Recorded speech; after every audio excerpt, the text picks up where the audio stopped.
We now have all the data, including the first benchmark, for the Samsung Galaxy S24 Ultra, which will include some significant design modifications as well as some stunning new technology. We've learned that Samsung is finally planning to address one of the most problematic areas, the battery. Now, according to RG Cloud's tweet, stacked batteries are on schedule for the Galaxy S24 Ultra and perhaps the S24 Plus, which will result in significant gains. Stacked batteries are used in electric vehicles, and they not only allow for increased battery capacity while maintaining the same physical size, but they also allow for increased charging speeds, with analysts predicting that the S24 Plus and S24 Ultra will be upgraded to 65-watt fast charging.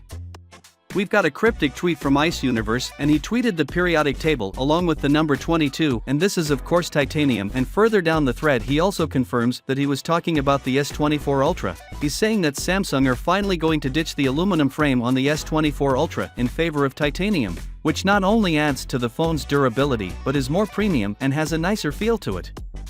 We've got a leaked benchmark for the Galaxy S24 Plus over on Geekbench 6, and it got an incredible score of 2,233 for single-core and then 6,661 for multi.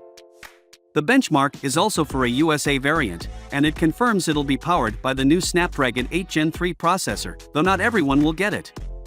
We've heard a lot about Samsung reverting to Exynos for the Air series this year, and it looks that although the US and South Korea will receive the Snapdragon 8 Gen 3, the UK and Europe will get the Exynos 2400. Despite prior speculations, the Galaxy S24 Ultra will not include a new 5x zoom camera. Instead, it will have a 3x optical zoom. However, it seems like the 10x telephoto camera will be upgraded, but you may be dismayed to learn that the rest of the cameras will stay same. Finally, what are your thoughts about it? So with that being said, let me know your thought in the comment below, and if you are new here, please subscribe. Peace out.